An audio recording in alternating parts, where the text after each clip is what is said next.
Critical Role talks romancing Matt and Brennan being out for blood in Campaign 4, and a fantasy anime movie breaks records across the world. You serious? Welcome to an early episode of the Fantasy News, and before we dive into some Critical Role and D&D issues, why not take a second to hit those like and subscribe buttons to help us keep videos like this one coming. It really helps these videos when you do, and we really appreciate it.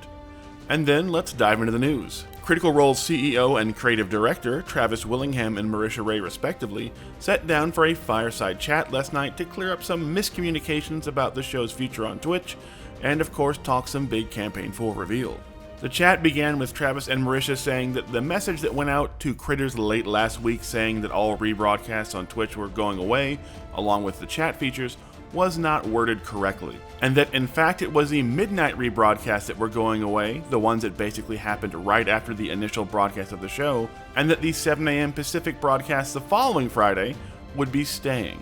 Travis and Marisha basically said that they hated keeping staff around that late in the studio just to have to monitor those streams, but that the wording in the press release had gotten a little jumbled and that only those midnight rebroadcasts on Twitch will be going away. Another huge issue they addressed was the subject of romance in Campaign 4, where they both doubled down on the fact that yes, as Matt Mercer was finally a full-time player in a main campaign, he would almost certainly be the target of many romantic attempts by the rest of the cast.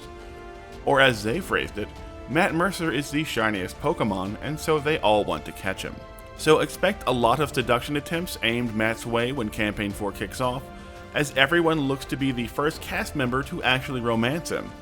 Although, as Travis pointed out, using his Avantika encounter from Campaign 2's live show as a reference, they have all romanced Matt as NPCs at some point or another in the past several campaigns. And finally, they mentioned that Brennan had told them that he would not be scaling his encounters and combats to the party's levels in Campaign 4, and instead he had certain areas that would just have higher level creatures or more dangerous encounters because that is what the story required. So very much like in the Curse of Strahd adventure in D&D, if you wander into the big scary castle at the heart of the map at level 3, you are going to be annihilated by some full-on vampires. So the cast has been made very aware of their character's mortality in this campaign, and has been put on notice by Brennan that if they find one of these high-level dangerous areas on the map and start f***ing around, he has every intention of making sure they find out. We can say goodbye to anybody! In other news, Demon Slayer Infinity Castle has smashed records in America and across the world,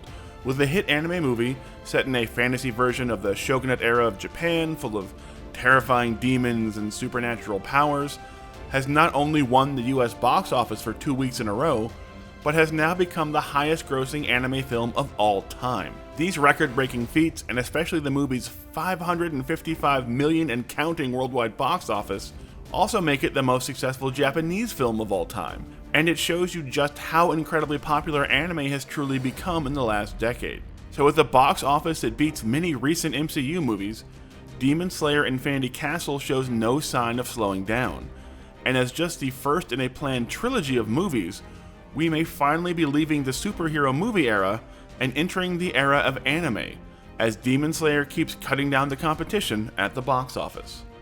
Those are all the fantasy news stories we have for today. Let us know what your favorite segment was down in the comments, and don't forget to hit those like and subscribe buttons.